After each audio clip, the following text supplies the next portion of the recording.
Next అండి 3 piece set అన్నమాట. మనకి చాలా బాగుంది 3 పీస్ సెట్ అనేది. ఇది వచ్చేసి మనకి దుపట్టా. సో మనకి సాఫ్ట్ ఆర్గాంజా దుపట్టా. ఇది వచ్చేసి మనకి సాఫ్ట్ హాఫ్ పట్టు ఫ్యాబ్రిక్, సాఫ్ట్ సిల్క్ పట్టు ఉంటుంది కదా, సో ఆ ఫ్యాబ్రిక్. మీకు ఎవరికైనా మన ప్రైజెస్ మీద డౌట్ ఉంటే ఈ కలెక్షన్ చాలా పేజెస్లో ఉంది చూడండి.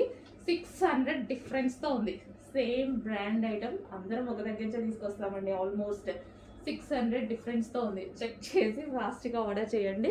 సో నేనే షాక్ అయ్యా ప్రైజెస్ చూసి. అండ్ ఇది వచ్చేసి మనకి థ్రెడ్ వర్క్. సో అగైన్ నేను చెక్ చేసుకున్నా ఏంటి నేను కరెక్ట్గా పెట్టానా లేదా ప్రైస్ అనేది. సో అంత డిఫరెన్స్తో మార్కెట్లో లాంచ్ అవుతున్నాయి. సో మన దగ్గర prices and quality same. Doubt ఉంటే 2 బుక్ చేయండి. 2 అక్కడ ఒక దగ్గర ఒకటి, మన దగ్గర ఒకటి కూడా బుక్ చేసి మీరు చెక్ చేసుకోవచ్చు. సో ఏం లేదు, మనది కూడా సేమ్ క్వాలిటీ.